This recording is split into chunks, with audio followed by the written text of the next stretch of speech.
People are often quick to judge by appearances. We see a man's actions and assume we know his heart, yet life is rarely that simple. Some burdens are carried in silence, and some sacrifices are made far from the eyes of the world. Father Chike's story is a reminder that what may look like selfishness can sometimes be an act of quiet love, and what we call greed may be the very thing that saves a community.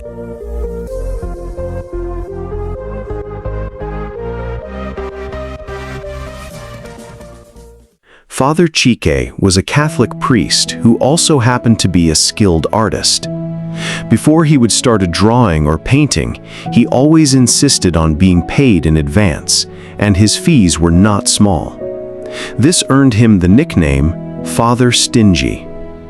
One day, a popular socialite invited him to her home and commissioned him for a painting. "How much will you charge, Father?" she asked. "How much can you pay?" Father Chike replied.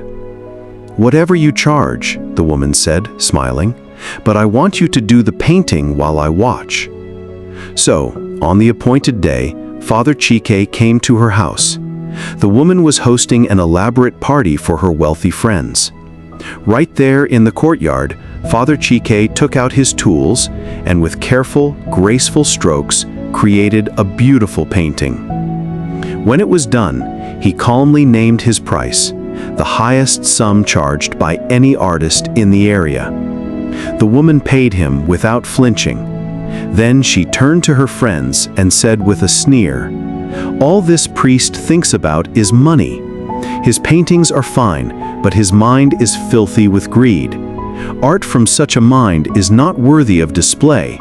It is only good enough for my wrapper." Right in front of everyone, she untied her wrapper and handed it to Father Chike. "Father, do another painting on this wrapper," she challenged. "How much will you pay?" Father Chike asked calmly. "Oh, whatever you ask," she said carelessly. Father Chike named an even higher price, took the wrapper, painted a stunning image on it, handed it back to her, and quietly left. It was only later that the truth about Father Chike came to light. A severe famine often struck the villages in his parish, and the wealthy refused to help the poor. Unknown to anyone, Father Chike used his money to fill a secret food storehouse to keep the people from starving when famine came. The road leading to the parish church was in a terrible state, and travelers would get stuck in the mud during the rainy season. Father Chike was saving to build a proper road. And finally, his mentor, the priest who had trained him, had passed away without fulfilling his lifelong dream of building a new church. Father Chike wanted to complete it in his memory. After accomplishing these three goals, stocking the food storehouse, building the road, and completing the new church, Father Chike put away his brushes and paints for good. He retired quietly to a monastery in the hills and never painted again. Lesson: never be quick to judge others by what you see on the surface.